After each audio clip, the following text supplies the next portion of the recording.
All right. So you want to build an app, right? But you're stuck on that first massive hurdle, the idea. Well, you've come to the right place. We're going to break down a blueprint for finding ideas that people will, actually open their wallets for. And this right here is the brutal, honest truth. So many people pour their heart, their time, their money into building these gorgeous, slick apps that just flop. And the killer is, it's not the code that fails. The failure happens way, way back at the start because the idea itself was never proven. So that's the million-dollar question, isn't it? How do you sidestep that trap? How do you basically engineer success before you even think about code? The good news, it's not some mystical art. It's not about being a genius. There's a process, a blueprint you can follow, and we're going to walk through it.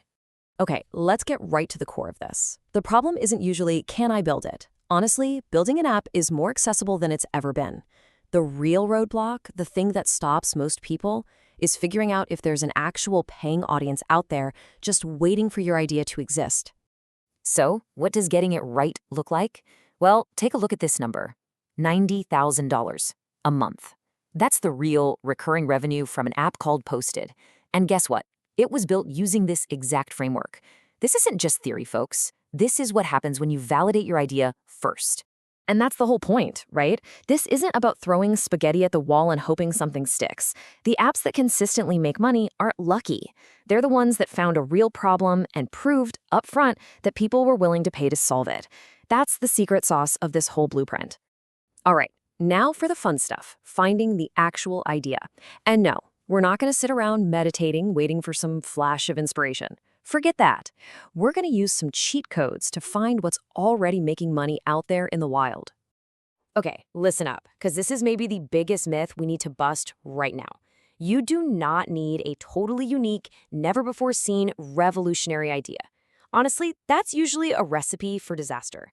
What you really want is to find a problem that's already making people miserable and just solve it a little bit better. That's where the money is.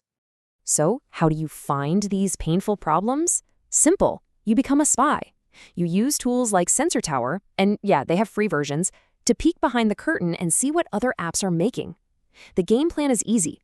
Find apps pulling in over 50 grand a month, and then zero in on those goldmine categories like health, finance, or productivity. You're looking for patterns. And this is a huge mental switch you gotta make. Most people see competitors and run for the hills. Wrong. You should run towards them. Competition is the best news you can get. It's a giant, flashing green sign that says, hey, people over here are already spending money. They've done the hard work of proving the market for you. Okay, so you found a profitable space. You have an idea. Now what? You can't just build it yet. You have to prove people want your spin on it. This next part is your insurance policy, your safety net. It's the 3-point demand check. And it's made up of 3 super important checks. We're going to look at Google Trends, we're going to dig through competitor reviews, and we're going to test for social media virality. Each one is a piece of the puzzle, and when you put them all together, you'll know for sure if you've got a winner. First things first, Google Trends. It's so simple. You just type in the problem your app solves. Is the graph going up and to the right? Is interest growing? For example, the app Puff Count helps people stop vaping. The search for quit vaping was skyrocketing. That's a huge sign that you're jumping on a growing wave, not a dying one. Check number 2 is an absolute goldmine. Seriously, go to your competitor's page in the App Store and read their 1- and 2-star reviews. People are literally giving you a roadmap for free. They'll tell you everything they hate, every feature that's missing. Those complaints, that's your to-do list for building a better app. And the last check, well, this one might be the most important one today, the social media test.